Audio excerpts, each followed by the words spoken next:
ಶ್ರೀ ಗುರುಬಸವಲಿಂಗಾಯ ಸದಾ ಸ್ಮರಣೀಯರಾದ ಬಸವಾದಿ ಶರಣರನ್ನು ಹಾಗೂ ಹಜರತ್ ಮೊಹಮ್ಮದ್ ಪೈಗಂಬರ್ ಅವರನ್ನು ಸ್ಮರಣೆ ಮಾಡಿಕೊಳ್ಳುತ್ತಾ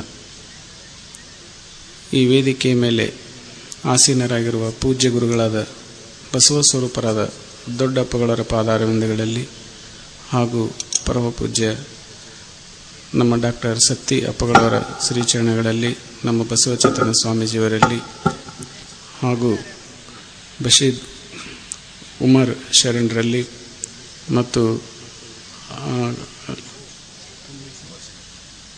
ಉಮರ್ ಶರೀಫ್ ಶರಣರಲ್ಲಿ ಇಬ್ರಾಹಿಂ ಖಲೀಫ್ ಶರಣರಲ್ಲಿ ಮತ್ತು ಬಶೀರ್ ಅಹ್ಮದ್ ಶರಣರಲ್ಲಿ ಇಲ್ಲಿ ನೆರೆದಿರುವ ಎಲ್ಲ ಶರಣರಲ್ಲಿ ಶರಣು ಶರಣಾರ್ಥಿಗಳು. ಎಳೆ ನಿಮ್ಮ ದಾನ ಬೆಳೆ ನಿಮ್ಮ ದಾನ ಸುಳಿದು ಸೂಸುವ ಗಾಳಿ ನಿಮ್ಮ ದಾನ ನಿಮ್ಮ ದಾನವನುಂಡು ಅನ್ಯರನ್ನು ಹೊಗಳುವ ಕುಣ್ಣಿಗಳೇನೆಂಬೆ ಕಾಣ ರಾಮನಾಥ. ಇವತ್ತು ಕೊಪ್ಪಳದಲ್ಲಿ ನಮ್ಮ ದೊಡ್ಡ ಗುರುಗಳು ಹೇಳಿದಂತೆ ತಮ್ಮನ್ನೆಲ್ಲ ನೋಡಿದರೆ ಬಹಳ ಸಂತೋಷ ಆಯಿತು, ಬಹಳ ಆನಂದ ಆಯಿತು.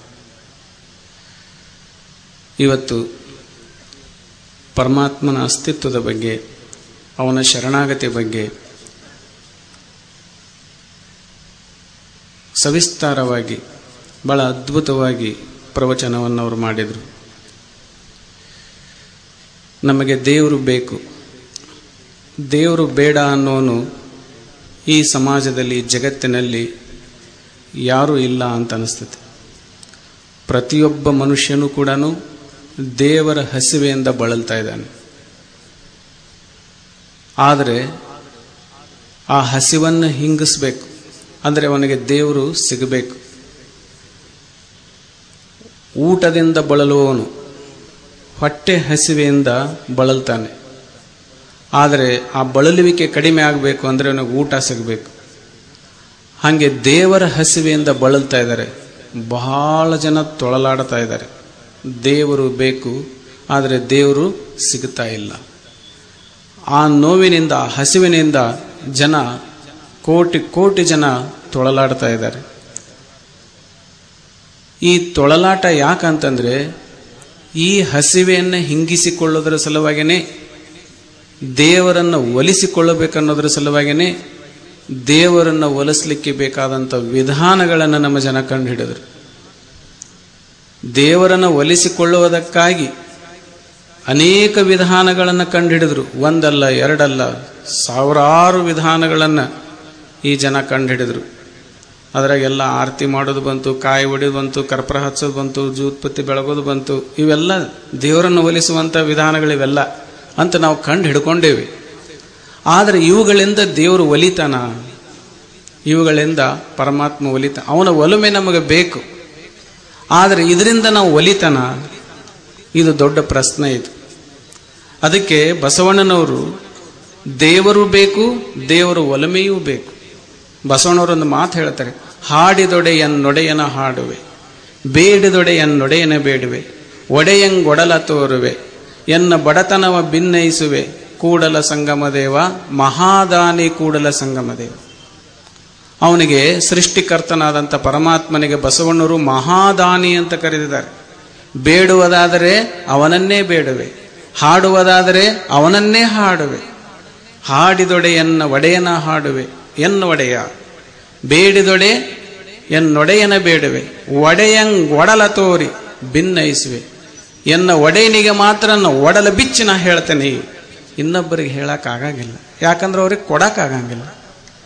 ಕೊಡುವವನು ಅವನೇ ಇದರಿಂದ ಅವನಿಗೆ ನಾನನ್ನ ಒಡಲನ್ನು ಬಿಚ್ಚಿ ನಾನು ಹೇಳ್ತೇನಲ್ಲ ಹೊರತಾಗಿ ಬೇರೆದವರಿಗೆ ಒಡಲು ಬಿಚ್ಚಿ ಹೇಳಲಿಕ್ಕೆ, ಒಡಲು ಬಿಚ್ಚಿ ಬೇಡಲಿಕ್ಕೆ ಸಾಧ್ಯವಿಲ್ಲ. ಯಾಕಂದ್ರೆ ಅವ್ರಿಗೆ ಕೊಡುವಂಥ ಶಕ್ತಿ ಇಲ್ಲ, ಅವನೊಬ್ಬನಿಗೆ ಇದೆ. ಅದಕ್ಕೆ ಮಹಾದಾನಿ ಕೂಡಲ ಸಂಗಮದೇವ. ಆ ಕೂಡಲ ಸಂಗಮದೇವ ಅಂದರೆ ಪರಾತ್ಪರವಾದಂಥ ವಸ್ತು. ಅರಬ್ಬಿ ಭಾಷೆಯಲ್ಲಿ ಆ ಪರಾತ್ಪರವಾದಂಥ ವಸ್ತುವಿಗೆ ಅಲ್ಲಾ ಅಂತ ಕರೀತಾರೆ. ಹಿಂದೂ ಧರ್ಮದಲ್ಲಿ ಪರಬ್ರಹ್ಮ ಅಂತ ಕರೀತಾರೆ.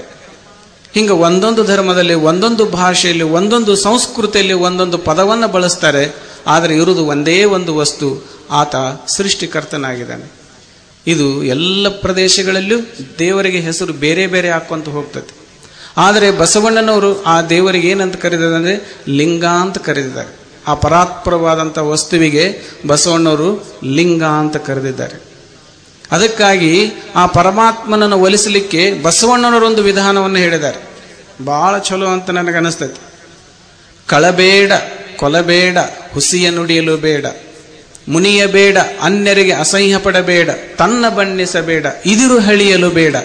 ಇದೇ ಅಂತರಂಗ ಶುದ್ಧಿ, ಇದೇ ಬಹಿರಂಗ ಶುದ್ಧಿ, ಇದೇ ನಮ್ಮ ಕೂಡಲ ಸಂಗಮ ದೇವರ ಒಲಿಸುವ ಪರಿ. ಏನನ್ನಾದರೂ ದೇವರಿಗೆ ನಾವು ಒಲಿಸಬೇಕು ಅನ್ನೋದಾದ್ರೆ ಕಾಯಿ ಒಡಿಸೋದು, ಕರ್ಪೂರ ಹಚ್ಚೋದು, ದೀಪ ಬೆಳಗೋದು, ಇದರಿಂದ ದೇವರು ಒಲೆಂಗಿಲ್ಲ. ಆದರೆ ದೇವರು ಒಲಿಬೇಕು ಅಂತಂದ್ರೆ ಬಸವಣ್ಣನವರು 7 ಸೂತ್ರಗಳನ್ನು ಹೇಳಿದ್ದಾರೆ. ಆ ಸೃಷ್ಟಿಕರ್ತ ನಮಗೆ ಒಲಿಬೇಕು ಅಂತಂದ್ರೆ 7 ಸೂತ್ರಗಳನ್ನು ಹೇಳಿದ್ದಾರೆ. ಏನು? ಕಳಬೇಡ, ಕಳತನ ಮಾಡಬೇಡ. ಯಾರ ವಸ್ತುವನ್ನು ಕೂಡ ನೀನು ಕಳತನ ಮಾಡಬೇಡ. ಮೊಹಮ್ಮದ್ ಪೈಗಂಬರು ಅತ್ಯಂತ ಪ್ರಾಮಾಣಿಕರು. ಅವರಂತ ಪ್ರಾಮಾಣಿಕರು ಈ ಜಗತ್ತಿನಲ್ಲಿ ಕಾಣೋದು ಬಹಳ ಕಠಿಣ. ಬಹಳ ಪ್ರಾಮಾಣಿಕರು. ಕಳಬೇಡ, ನೀನು ಯಾರ ವಸ್ತುವನ್ನು ಕಳು ಮಾಡಬೇಡಪ್ಪ. ಅವ್ರು ಇರ್ಲಿ ಇರದೆ ಇರ್ಲಿ, ಇಷ್ಟು ಸೂಕ್ಷ್ಮವಾಗಿ ಹೇಳ್ತಾರೆ. ನೀನು ಕಳು ಮಾಡ್ತಕ್ಕಂಥ ಮನಸ್ಸು ಇರದೇ ಹೋದ್ರೆ ಸಹಿತ ನಿನಗೆ ಅಗತ್ಯವಾಗಿ ಒಂದಿಷ್ಟು ಬೇಕಾಗಿತ್ತು ಅಂದ್ರೆ ಅವ್ರ ಪರ್ಮಿಷನ್ ಇಲ್ಲದೆ ಅದನ್ನು ತಗೋಬೇಡ ಅಂತ ಹೇಳ್ತಾರೆ. ಈಗ ಒಂದು ಪೆನ್ ಬೇಕಾಗಿತ್ತು, ಯಾರೋ ಪೆನ್ ಇಟ್ಟು ಹೋಗಿದ್ರು, ನನಗೆ ಬರೀಬೇಕಾಗಿತ್ತು, ಆದ್ರೆ ಸಟ್ನ ನಾ ತಗೋಬಾರ್ದು ಅದನ್ನು. ಅವ್ರ ಒಡೆಯ ಯಾರದಾರ ಮಾಲಕ್ಕೆ ಅವ್ರನ್ನ ಕೇಳಿ ಅವ್ರ ಪರ್ಮಿಷನ್ ತಗೊಂಡು ಬರೆದು ಕೊಡಬೇಕು. ಇಷ್ಟು ಸಹಿತ ಸೂಕ್ಷ್ಮವಾಗಿ ಹೇಳಿದ್ದಾರೆ ಮೊಹಮ್ಮದ್ ಪೈಗಂಬರು. ಇದಕ್ಕೆ ಇದು ಪ್ರಾಮಾಣಿಕತೆ ಅಂತ ಕರೀತಾರೆ. ಇಂಥ ಸದ್ಗುಣವನ್ನು ನಾವು ಅಳವಡಿಸ್ಕೋಬೇಕು. ಇದಕ್ಕೇನಂತಾರೆ? ಕಳಬೇಡ, ಕೊಲಬೇಡ. ಮನುಷ್ಯರನ್ನು ಕೊಲ್ಲಬೇಡ, ಪ್ರಾಣಿಗಳನ್ನು ಕೊಲ್ಲಬೇಡ, ಪಶುಗಳನ್ನು ಕೊಲ್ಲಬೇಡ, ಇನ್ನೊಬ್ಬರ ಮನಸ್ಸನ್ನು ಕೊಲ್ಲಬೇಡ. ಮನಸ್ಸು ಬರೀ ಪ್ರಾಣಿಗಳನ್ನು ಕೊಲ್ಲೋದಲ್ಲ, ಮನಸ್ಸುಗಳನ್ನು ಕೊಲ್ಲಬೇಡ. ಮನಸ್ಸು ಬಹಳ ಮೃದುವಾಗಿರ್ತೈತಿ. ಪ್ರತಿಯೊಬ್ಬನ ಹೃದಯದಲ್ಲಿರ್ತಕ್ಕಂಥ ಮನಸ್ಸೇನಿದೆಯಲ್ಲ ಬಹಳ ಮೃದುವಾಗಿರ್ತೈತಿ. ಅದಕ್ಕೆ ಘಾಸಿ ಮಾಡಬೇಡ, ಅದಕ್ಕೆ ನೋವು ಮಾಡಬೇಡ, ಅದಕ್ಕೆ ಕೊಲ್ಲುವುದು ಅಂತ ಕರೀತಾರೆ. ಹಿಂಗೆ ಅತ್ಯಂತ ಸೂಕ್ಷ್ಮವಾಗಿ ಅವರಿಂದ ಪ್ರೀತಿ ಪ್ರೇಮದಿಂದ ವಿಶ್ವಾಸದಿಂದ ನಡ್ಕೋ. ಅದಕ್ಕಾಗಿ ಇದು ಕೊಲಬೇಡ, ಹುಸಿಯ ನುಡಿಯಲು ಬೇಡ. ನೀನು ಸುಳ್ಳು ಹೇಳಬೇಡ. ಸುಳ್ಳು ಹೇಳೋರನ್ನ ದೇವ್ರು ಎಂದೂ ಮೆಚ್ಚಂಗಿಲ್ಲ. ಸುಳ್ಳು ಹೇಳೋ ದೇವ್ರು ಮೆಚ್ಚೋದಲ್ಲ, ಮನ್ಯಾಗ ಅಪ್ಪನ ಮೆಚ್ಚಂಗಿಲ್ಲ. ದೇವ್ರ ಮೆಚ್ಚೋದು ದೂರ ಉಳಿತು. ಮನ್ಯಾಗ ಹೆಂಡತಿ ಮೆಚ್ಚಂಗಿಲ್ಲ, ಗಂಡ ಮೆಚ್ಚಂಗಿಲ್ಲ, ತಮ್ಮ ಮೆಚ್ಚಂಗಿಲ್ಲ, ಅಣ್ಣ ಮೆಚ್ಚಂಗಿಲ್ಲ. ಬರೀ ಸುಳ್ಳದ ನಾವಂತಾರೆ. ಯಾರ ವಿಶ್ವಾಸವನ್ನು ಗಳಿಸಲಿಕ್ಕೆ ಸಾಧ್ಯವಿಲ್ಲ ಸುಳ್ಳು ಹೇಳೋನು ಈ ಜಗತ್ತಿನಲ್ಲಿ. ಸ್ವತಃ ಹೆಂಡತಿಯನ್ನು ಮೆಚ್ಚಿಸ್ಲಿಕ್ಕೆ ಆಗಂಗಿಲ್ಲ. ಬರೀ ನಾವು ಸುಳ್ಳು ಹೇಳ್ತಾರೆ, ಹೆಂಡ ಸಹಿತ ನಂಬಂಗಿಲ್ಲ ಮನ್ಯಾಗ. ಇನ್ನು ದೇವ್ರು ನಂಬುದಂತೂ ದೂರ ಉಳಿದೋತು. ಅದಕ್ಕಾಗಿ ಹುಸಿಯ ನುಡಿಯಲು ಬೇಡ, ಅನ್ಯರಿಗೆ ಅಸಹ್ಯ ಪಡಬೇಡ. ಇನ್ನೊಬ್ಬರು ನೋಡಿ ನೀವು ಇನ್ಸಲ್ಟ್ ಮಾಡಬೇಡ, ಅವ್ರನ್ನ ಹೋಗಿ ಅಸಹ್ಯ ಮಾಡ, ಅವ್ರಿಗೆ ಅಪಮಾನ ಮಾಡಬೇಡ. ಯಾವ ವ್ಯಕ್ತಿಯನ್ನು ಅವನು ಸಣ್ಣವನೇ ಆಗಿರಲಿ ದೊಡ್ಡವನೇ ಆಗಿರಲಿ, ಅವನು ಶ್ರೀಮಂತನೇ ಆಗಿರಲಿ ಕಡುಬಡವನೇ ಆಗಿರಲಿ, ಅವನು ದಡ್ಡನೇ ಆಗಿರಲಿ ಅಜ್ಞಾನಿಯೇ ಆಗಿರಲಿ, ಅವರನ್ನು ನಾನು ಏನು ಮಾಡಬಾರ್ದು? ಇನ್ಸಲ್ಟ್ ಮಾಡಬಾರ್ದು, ಅವನು ಅಪಮಾನ ಮಾಡಬಾರ್ದು. ಅನ್ಯರಿಗೆ ಅಸಹ್ಯ ಪಡಬೇಡ, ತನ್ನ ಬಣ್ಣಿಸಬೇಡ. ನನ್ನನ್ನು ನಾನು ಹೊಗಳ್ಕೋಬಾರ್ದು. ನಾ ದೊಡ್ಡ ಪಂಡಿತ ಇದ್ದೇನೆ, ನಾ ಶ್ರೀಮಂತ ಇದ್ದೇನೆ, ಅಧಿಕಾರಿ ಇದ್ದೇನೆ, ನಾನು ದೊಡ್ಡ ರೊಕ್ಕ ಐತೆ, ಹಂಗೈತೆ, ಹಿಂಗೆ ನನ್ನನ್ನು ನಾನು ವರ್ಣಿಸ್ಕೋಬಾರ್ದು. ಆತ್ಮಸ್ತುತಿ, ನನ್ನನ್ನು ವರ್ಣಿಸ್ಕೊಳ್ಳೋದು ಎಂದೂ ಅದನ್ನು ಮಾಡಬೇಡ. ಇದಿರು ಹಳಿಯಲು ಬೇಡ, ಇನ್ನೊಬ್ಬರನ್ನ ನಿಂದಿಸಿ ಮಾತನಾಡಬೇಡ, ಇನ್ನೊಬ್ಬರನ್ನೆಂದು ನಿಂದಿಸಬೇಡ. ಇವು ಸೂತ್ರಗಳನ್ನು ಯಾರು ಪಾಲಿಸ್ತಾರೋ ಇದೇ ಅಂತರಂಗ ಶುದ್ಧಿ, ಇದೇ ಬಹಿರಂಗ ಶುದ್ಧಿ, ಇದೇ ಕೂಡಲ ಸಂಗಮದೇವನು ಒಲಿಸುವ ಪರಿ, ಇದೇ ಆರಾಧನೆಯ ಪರಿ. ಸೃಷ್ಟಿಕರ್ತನ ಆರಾಧನೆ ಪರಿ ಏನು? ಸೃಷ್ಟಿಕರ್ತನನ್ನು ಹೆಂಗೆ ಆರಾಧನೆ ಮಾಡಬೇಕು? ಸೃಷ್ಟಿಕರ್ತನನ್ನು ಹೆಂಗೆ ಆರಾಧನೆ ಮಾಡಬೇಕಂತಂದ್ರೆ ಈ 7 ಸೂತ್ರಗಳನ್ನು ಜೀವನದಲ್ಲಿ ಪಾಲಿಸುವುದರ ಮೂಲಕವಾಗಿ ನಾವು ಅವನನ್ನು ಆರಾಧನೆ ಮಾಡಬೇಕು. ಇದುವೇ ಆರಾಧನೆ. ಅವನಿಗೇನಾದ್ರೂ ನಾವು ಎಡಿ ಹಿಡಿಯಕ್ಕೆ ಬರ್ತತೆ, ಬೆಳಕು ಹಚ್ಚಕ್ಕೆ ಬರ್ತತೆ, ದೀಪ ಹಚ್ಚಕ್ಕೆ ಬರ್ತತೆ. ಅವನೇ ಒಂದು ದೊಡ್ಡ ದೀಪ ಆಗಿದ್ದಾನೆ. ಅವನ ಬೆಳಕನ್ನೆಲ್ಲ ನಾವೆಲ್ಲರೂ ಅದೇವಿ. ಅವನ ಮುಂದೆ ನಾವೇನೊಂದಿಷ್ಟು ಬತ್ತಿ ಹಚ್ಚೋದೈತಿ? ಅವನ ಮುಂದೆ ನಾವೇನು ಬತ್ತಿ ಹಚ್ಚ? ಅವನೇ ಎಲ್ಲವನ್ನೂ ಕೊಟ್ಟಿದ್ದಾನೆ. ಭೂಮಿ ಕೊಟ್ಟಿದ್ದಾನೆ, ನೀರು ಕೊಟ್ಟಿದ್ದಾನೆ, ಅನ್ನವನ್ನು ಕೊಟ್ಟಿದ್ದಾನೆ, ಎಲ್ಲವನ್ನೂ ಕೊಟ್ಟಿದ್ದಾನೆ. ಒಳ್ಳೆ ಅವನಿಗೆ ನಾವು ಎಡಿ ಹಿಡಿದೇನೈತಿ? ಏನಿಲ್ಲ. ಹೆಂಗೆ ಅವನನ್ನು ಆರಾಧನೆ ಮಾಡಬೇಕು? ಅವನನ್ನು ಆರಾಧನೆ ಮಾಡುವಂಥ ಪರಿ ಏನು? ಅವನನ್ನು ಆರಾಧನೆ ಮಾಡಿದರೆ ಮಾತ್ರ ಅವನು ನಮಗೆ ಒಲಿತಾನೆ. ಆರಾಧನೆ ಮಾಡದಿದ್ರೆ ಒಲಿಯಂಗಿಲ್ಲ. ಅವನನ್ನು ಆರಾಧನೆ ಮಾಡುವಂಥ ಪರಿ ಅಂತಂದ್ರೆ ಬಸವಣ್ಣನವರು ಹೇಳಿಕೊಟ್ಟಂಥ ಪರಿ ಅಂತಂದ್ರೆ, ಮಹಮ್ಮದ್ ಪೈಗಂಬರ್ ಹೇಳಿಕೊಟ್ಟಂಥ ಪರಿ ಅಂತಂದ್ರೆ ಅದು ಈ ರೀತಿ: ಕಳ್ಳತನ ಮಾಡಬೇಡ, ಸುಳ್ಳು ಹೇಳಬೇಡ, ಇನ್ನೊಬ್ಬರಿಗೆ ಅಸಹ್ಯ ಮಾಡಬೇಡ, ಬಡವರಿಗೆ ನಿಂದೆ ಮಾಡಬೇಡ, ಅಪಮಾನ ಮಾಡಬೇಡ, ನೀನು ವರ್ಣಿಸ್ಕೋಬೇಡ. ಈ ರೀತಿಯಾಗಿ ಈ ಜೀವನದಲ್ಲಿಂತ ಸದ್ಗುಣಗಳನ್ನ ಯಾರು ಅಳವಡಿಸ್ಕೊಂತಾರೋ ಈ ಸದ್ಗುಣಗಳ ಇರುವಿಕೆಯೇ ಅವನ ಸೃಷ್ಟಿಕರ್ತನ ಆರಾಧನಾ ಪರಿ. ಇದರಿಂದಲೇ ಆ ಸೃಷ್ಟಿಕರ್ತ ನಮಗೆ ಒಲಿತಾನೆ ಅನ್ನೋದನ್ನ ದಾರ್ಶನಿಕರಾದವರು ನಮಗೆ ಇದನ್ನು ಹೇಳಿಕೊಟ್ಟಿದ್ದಾರೆ. ಅದಕ್ಕಾಗಿ ಅಂತ ಅದ್ಭುತವಾದಂಥ ಈ ರೀತಿಯಾದಂಥ ತತ್ವವನ್ನು ನಾವು ತಿಳ್ಕೊಂಡ್ಬಿಟ್ರೆ ಇನ್ನೊಂದನ್ನು ಆರಾಧನೆ ಮಾಡ್ತಕ್ಕಂಥ ವ್ಯವಸ್ಥೆನೇ ಬರಂಗಿಲ್ಲ. ಅದಕ್ಕಾಗಿ ಇವತ್ತಿನ ದಿವಸ ಬಹಳ ಅದ್ಭುತವಾಗಿ ಪ್ರವಚನಗಳನ್ನು ನಮ್ಮ ದೊಡ್ಡ ಅಜ್ಜವರು ಹೇಳದಂಗೆ ಬಹಳ ಅದ್ಭುತವಾದಂಥ ಉತ್ತಮವಾದಂಥ ಪ್ರವಚನಕಾರನ್ನು ನೀವು ಕರೆಸಿದ್ದೀರಿ. ಮತ್ತು ಒಳ್ಳೆ ಅಧ್ಯಯನಶೀಲರು, ಎಲ್ಲ ಕಂಪ್ಯಾರಿಟಿವ್ ಸ್ಟಡಿ ಬಹಳ ಚೆನ್ನಾಗಿ ಮಾಡಿದ್ದಾರೆ.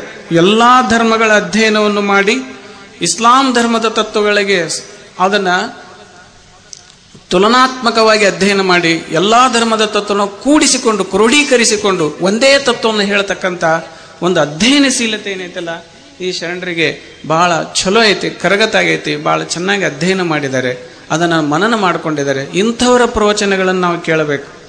ಇದರಿಂದ ಕೇಳಿದರೆ ಮನುಷ್ಯನ ಮನಸ್ಸು ಪ್ರಶಾಂತ ಆಗ್ತದೆ.